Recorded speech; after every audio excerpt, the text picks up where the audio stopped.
Hello guys, so यो भिडियोमा हामी चाहिँ मेकानिक्स अफ स्ट्रक्चर चाहिँ 4th सेमको चाहिँ हामी यसको चाहिँ ट्रसको चाहिँ हामी बारेमा पढ्नेछौँ होइन। सो ट्रस चाहिँ केलाई भन्ने होइन त्यसको बारेमा हल्का जानकारी लिन्छौँ अनि त्यसपछि चाहिँ इक्जाममा आएको क्वेसनहरूको हामी चाहिँ सोल्युसन गर्नेछौँ। सो फर्स्ट अफ अल हामी ट्रस चाहिँ म देखाउन चाहन्छु होइन।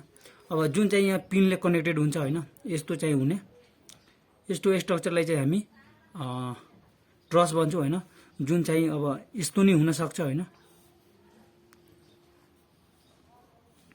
अब यस्तो हुने अब स्ट्रक्चरलाई चाहिँ हामी जुन चाहिँ पिनले कनेक्टेड हुन्छ होइन, यस्तोलाई चाहिँ हामी ट्रस भन्छौँ होइन। अब ट्रसको चाहिँ हामी डिफिनिसनतिर लाग्छौँ होइन। अब ट्रस केलाई भन्ने त्यसको डिफिनिसनतिर लाग्छौँ भनेपछि ट्रसको दिएको छ होइन। Truss is the structure made of a slender members pin connected at ends भनेपछि जसको चाहिँ इन्ड्समा चाहिँ पिनले कनेक्टेड हुन्छ होइन, त्यस्तो स्ट्रक्चरलाई चाहिँ हामी ट्रस भन्छौँ होइन। And it is capable of taking loads at joints, जुन चाहिँ जोइन्टमा चाहिँ त्यसको चाहिँ लोड गर्छ होइन, टेक गर्छ होइन, केपेबल हुन्छ होइन। अनि they are use a roof trusses to support sloping roofs भनेपछि अब रुफ ट्रसेज हुन्छ होइन, जुन चाहिँ स्लोपिङ रुफ्सको चाहिँ लोड चाहिँ बेयर गर्छ होइन। त्यसै गरी अर्को रहेको छ and as a bridge trusses to support deck. अब डेक लोड होइन, यो त्यो लोड चाहिँ सपोर्ट गर्नुको चाहिँ ब्रिज ट्रसेज हुन्छ होइन, ब्रिजहरूमा पनि लागेको हुन्छ होइन तलतिरबाट। अनि त्यसपछि चाहिँ transmission towers are also the example of trusses. अब चाहिँ टावरहरू हुन्छ होइन, टावरहरूमा पनि हाम्रो चाहिँ ट्रसेज युज भएको हुन्छ होइन। त्यसपछि in the case of wooden trusses the end are connected by the making suitable joint or by nailing or bolting, where is in steel trusses ends are connected by bolting and welding. अब धेरै चाहिँ ट्रसेसहरू हुन्छ होइन, जस्तै कि काठहरूको पनि हुन्छ होइन, त्यसमा चाहिँ नेलिङ चाहिँ गरेर त्यसमा चाहिँ जोइनिङ गरे हुन्छ। अब अरू चाहिँ बोल्टिङ गरे हुन्छ, कसैमा वेल्डिङ गरे हुन्छ होइन, त्यस्तो चाहिँ हाम्रो ट्रस भयो होइन। The trusses are also known as the pin jointed frames भनेपछि हामी ट्रसलाई चाहिँ हामी पिन जोइन्टेड फ्रेम्स पनि भन्न सक्छौँ होइन, मैले अघि देखाएको फिगर अनुसार होइन। सो नेक्स्ट हाम्रो रहेको छ a truss in which all the member lies in a single plane is called plane trusses भनेपछि यदि सिंगल प्लेनमा हाम्रो सिंगल प्लेनमा चाहिँ मेम्बरहरू देखाइरहेको छ भने सो त्यो कन्डिसनमा हामी चाहिँ त्यसलाई चाहिँ हामी प्लेन ट्रसेस भन्छौँ होइन। In such trusses load act in the plane of the truss only भनेपछि त्यो त्यसमा चाहिँ हाम्रो प्लेनमा दिएको हुन्छ होइन, त्यसलाई हामी प्लेन ट्रस भन्छौँ होइन। त्यसमा चाहिँ ओन्ली चाहिँ प्लेन ट्रसेज ओन्ली हुन्छ होइन, त्यसमा चाहिँ लोड चाहिँ प्लेनमा चाहिँ हाम्रो लोड चाहिँ लाग्ने गर्छ होइन। सो अर्को चाहिँ हाम्रो रहेको छ roof trusses and bridge trusses can be consider as a plane trusses भनेपछि रुफ ट्रसेज भयो, ब्रिज ट्रसेज भयो, त्योहरू चाहिँ हाम्रो प्लेन ट्रसेजमा चाहिँ इन्क्लुड हुन्छ होइन। त्यसपछि नेक्स्ट पोइन्ट रहेको छ हाम्रो if all member of the trusses do not lie in a single plane then it is called a space trusses भनेपछि यदि हाम्रो जुन ट्रसेज चाहिँ सिंगल प्लेन ट्रसेस भएन भने त्यस्तो ट्रसलाई चाहिँ हामी स्पेस ट्रस भन्छौँ होइन, जसमा चाहिँ लेन्थ ब्रेथ मात्र नदिएर हाइट पनि दिएको हुन्छ होइन, त्यसलाई हामी चाहिँ स्पेस ट्रस भन्छौँ होइन। भनेपछि ट्राइबेड भयो, tripod and transmission tower are the example of space trusses भनेपछि जुन ट्राइबेड हुन्छ त्यसको चाहिँ तिनवटा हुन्छ होइन, अब लेन्थ ब्रेथ र हाइट पनि दिएको हुन्छ। अब त्यस्तो चाहिँ हामी ट्रसेसले चाहिँ स्पेस ट्रसेस भन्छौँ, त्यसमा चाहिँ हाम्रो ट्राइपोड र ट्रान्समिसन टावर चाहिँ पर्छ होइन। त्यसै गरी खासमा यसमा झुक्नु पर्दैन होइन, ट्रसेस भनेको यही हो देखाएको फिगर जसो, जसमा चाहिँ पिनले कनेक्टेड हुन्छ त्यस्तोलाई चाहिँ हामी त्यस्तो स्ट्रक्चरले चाहिँ हामी ट्रस भन्छौँ होइन। अब इजम्पसन इन ट्रस, अब ट्रसमा चाहिँ कस्तो इजम्पसन हुन्छ त्यो हामी यहाँ हेर्छौँ होइन। भनेपछि सुरुमा चाहिँ हाम्रो फर्स्ट पोइन्ट दिएको छ the end of the member are pin connected भनेपछि पिनले चाहिँ कनेक्टेड हुन्छ होइन, त्यसको इन्डहरू हिन्ज भनेको अब पिन कनेक्टेड भनौँ या त हिन्ज भनौँ एउटै भयो होइन। अनि नेक्स्ट पोइन्ट रहेको छ the load act only at a joint भनेपछि लोड चाहिँ त्यसको जोइन्टमा मात्र चाहिँ लाग्छ होइन, एक मात्र जोइन्टमा मात्र एक्ट गर्छ होइन त्यसमा लाग्ने लोडहरू। त्यसपछि 3 पोइन्ट रहेको छ self weight of the members are negligible भनेपछि त्यसको चाहिँ आफ्नो सेल्फ वेट चाहिँ निग्लिजिबल हुन्छ होइन, हामी चाहिँ नेग्लेक्ट गर्छौँ होइन, त्यसले चाहिँ हामी लिँदैनौँ होइन। त्यसपछि अर्को रहेको छ cross section of the member is uniform, त्यसमा भएको मेम्बरको जुन हाम्रो क्रस सेक्सन हुन्छ नि त्यो भनेको सबैको लागि सेम हुन्छ, युनिफर्म हुन्छ होइन। त्यति मात्र इजम्पसन हो हाम्रो 4वटा। त्यसपछि हाम्रो अर्को रहेको छ nature of the force in a member. अब मेम्बरमा कस्तो कस्तो फोर्स चाहिँ हुन्छ त्यसको नेचरको बारेमा हामी पढ्छौँ होइन। The member of the truss are subjected to the either tensile or compressive force.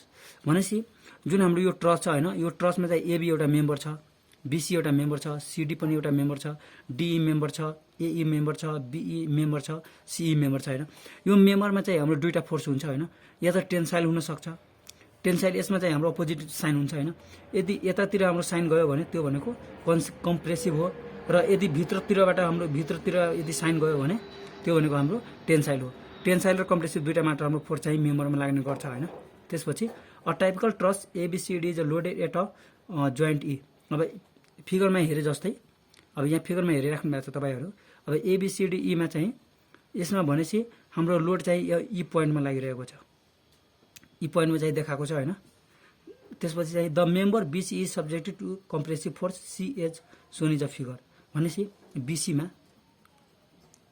बिसीमा देखाएको फोर्स चाहिँ हाम्रो यो बिसी मेम्बरमा चाहिँ बी र सीमा चाहिँ सेम चाहिँ फोर्स छ होइन, तर अपोजिट छ तर इक्वल छ। भनेपछि बी जोइन्टमा लाग्ने फोर्स र सीमा लाग्ने फोर्स चाहिँ सेम छ तर अपोजिट छ, त्यति मात्र बताएको छ होइन। अनि त्यसपछि हामी चाहिँ यहाँ हेर्न सक्नुहुन्छ, यदि भित्रतिर हाम्रो लोड चाहिँ लागिरहेको छ भने त्यसलाई हामी टेन्सन भन्छौँ, र यदि बाहिरतिर फोर्स लागिरहेको छ भने त्यसलाई हामी कम्प्रेसिभ भन्छौँ। यति बुझ्नु पर्छ। त्यसपछि एनालाइसिस मेथड अफ ट्रस। अब ट्रसमा चाहिँ एनालाइसिस गर्ने चाहिँ हाम्रो दुईवटा मेथड छ होइन।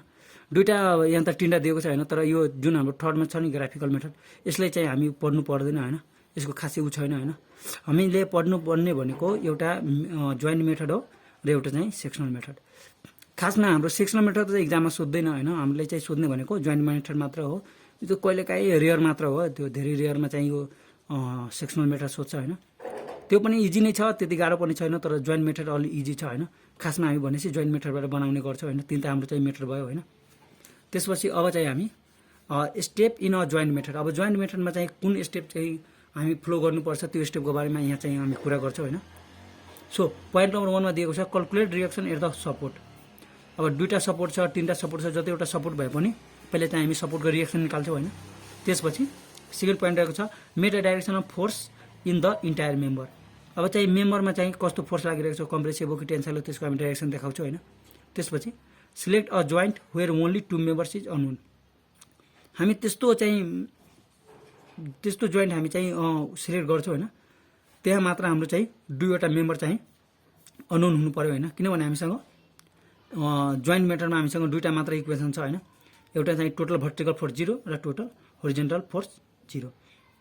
फोरमा चाहिँ दिएको छ draw free body diagram of selected joint. अब जुन चाहिँ जोइन्ट हामी सिलेक्ट गर्छौँ त्यसको चाहिँ हामी फ्री बडी डायग्राम बनाउँछौँ, अनि त्यसपछि टोटल भर्टिकल फोर्स 0 र टोटल होरिजेन्टल फोर्स 0 गर्छौँ, त्यसबाट हाम्रो मेम्बर फोर्स निस्किन्छ।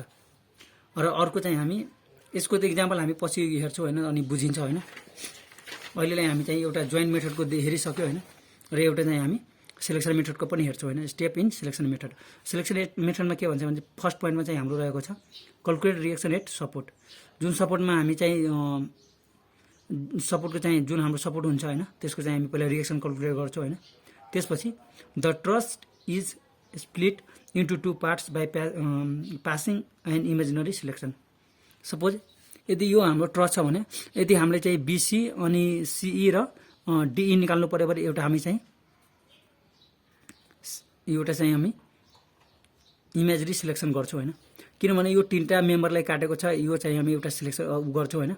तिनटै मेम्बर निकाल्नको लागि एउटा चाहिँ हामी यसलाई पार्ट गर्छौँ होइन, सेपरेट गर्छौँ होइन, स्प्लिट गर्छौँ। त्यसपछि नेक्स्ट हाम्रो थर्डमा रहेको छ the imaginary selection has to be such that it doesn't cut more than 3 members in which the force are to be determined. यसमा के भनेको छ भनेपछि तिनवटा चाहिँ मेम्बरभन्दा बढी काट्नु भएन होइन। अनि चाहिँ जुन हामीलाई चाहिएको छ, जुन मेम्बरको हाम्रो फोर्स चाहिएको छ त्यो फोर्समा के अरे त्यो मेम्बरको मात्र चाहिँ कट हुनु पर्यो होइन, त्यति मात्र भनेको छ। यदि हामीले बिसी अनि सिई र डिई चाहियो भने हामी यो चाहिँ तिनवटालाई काट्ने गरी एउटा चाहिँ हामी स्लिप्ट काट्छौँ होइन। तिनवटा मात्र फेरि हुनु पर्यो, तिनवटाभन्दा बढी मेम्बर चाहिँ काट्नु भएन होइन, त्यो भनेको छ होइन 4मा, के अरे हाम्रो 3मा। त्यसपछि 4मा छ make the direction of force only in the member which is cut by the selection line.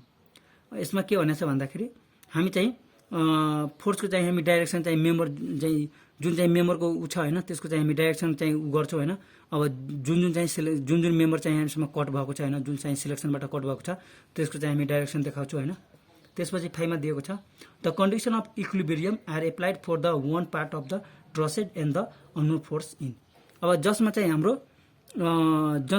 Unknown forces हुन्छ होइन, जसको चाहिँ एउटा पार्ट मात्र हामी लिन्छौँ होइन। या त यो राइट साइडको लिनु पर्यो यति, या त लेफ्ट साइडको यति लिनु पर्यो। अब जुन हाम्रो सजिलो हुन्छ त्यो मात्र हामी लिन्छौँ भनेपछि यो कन्डिसनमा हाम्रो यो साइडको राइट साइडतिर लिँदा हाम्रो राम्रो हुन्छ होइन। त्यसपछि 6 मा दिएको छ द मेम्बर इज डिटरमाइन्ड। त्यसपछि हामी मेम्बरको फोर्सहरू डिटरमाइन गर्छौँ होइन। 7 मा दिएको छ draw free body diagram of selection section. भनेपछि अब जुन चाहिँ हामीले सिलेक्सन गरेका छौँ होइन त्यसको चाहिँ हामी फ्री बडी डायग्राम बनाउँछौँ एउटा साइडतिरको, अब जुन साइड लिन्छौँ त्योको। अनि त्यसपछि यसमा चाहिँ हाम्रो 3टा चाहिँ इक्वेसन छ होइन, total vertical force 0, total horizontal force 0 अनि टोटल मोमेन्टम एट 0। यो 3टा इक्वेसन उ गरेर हामी चाहिँ सिलेक्सन मेथडबाट चाहिँ हामी ट्रसेसको चाहिँ हामी मेम्बरको चाहिँ फोर्स निकाल्ने गर्छौँ होइन। सो यो भिडियोमा हामी चाहिँ जस्ट हामी थ्योरी हेऱ्यौँ होइन। सो अब चाहिँ हामी नेक्स्ट भिडियोमा चाहिँ हामी इक्जाममा आउने क्वेसनहरूको चाहिँ हामी सोल्युसन हेर्नेछौँ। सो अहिलेलाई यति नै। भिडियो हेरिदिनुमा धन्यवाद। Thank you very much.